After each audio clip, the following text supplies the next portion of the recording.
আমাদের আলোচনার বিষয় হচ্ছে শ্যামাসঙ্গীত, রামপ্রসাদ সেনের এবং হচ্ছে কাজী নজরুল ইসলামের।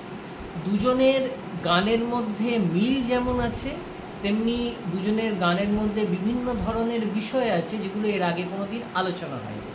আজকে আমরা দুজনে সেই বিষয় নিয়ে কিছুটা আলোচনা করব এবং গানে গানে চর্চা করব।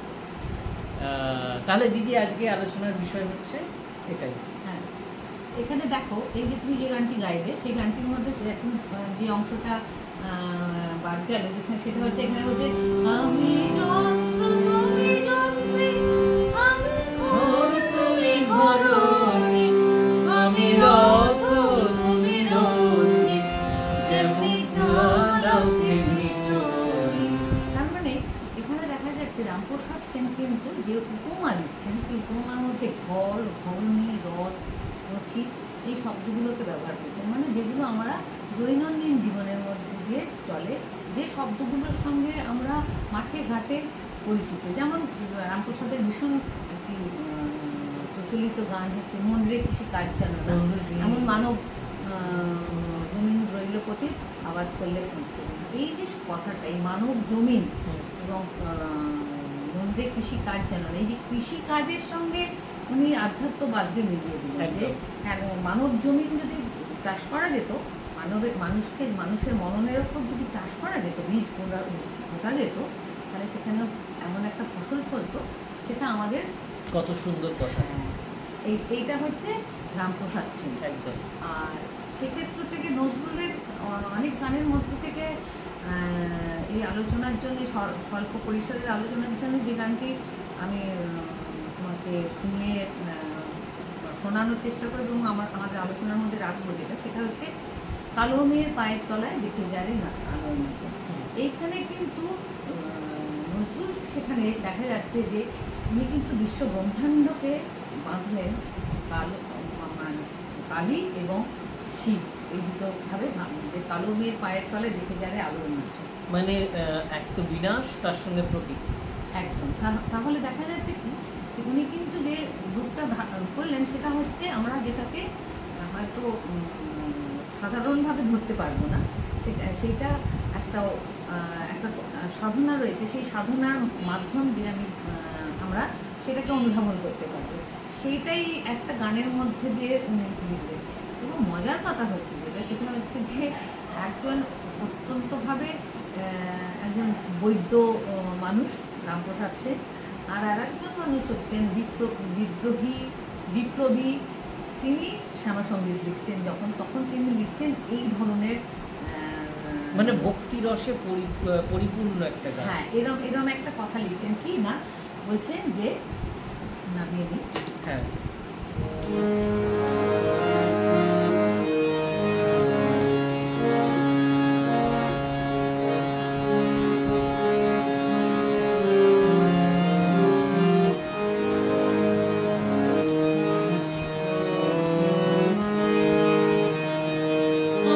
কালো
তন্ত্র বিষয়ক এবং ভারতীয় যে সংস্কৃতি, মানে হচ্ছে কালী সাধনার যে সংস্কৃতি, তার সঙ্গে অনেকটা যায়।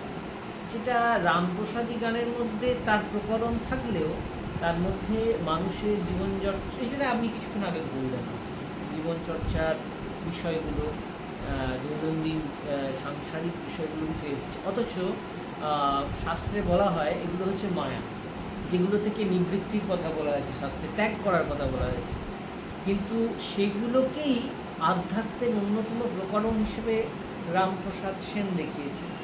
সেই ছোঁয়া নজরুল গীতিতে নেই। হ্যাঁ, একদম নেই বললে তা নয়। তাহলে আমরা তো নজরুল গীতির মধ্যে রয়েছে নজরুলের, যেমন তিনি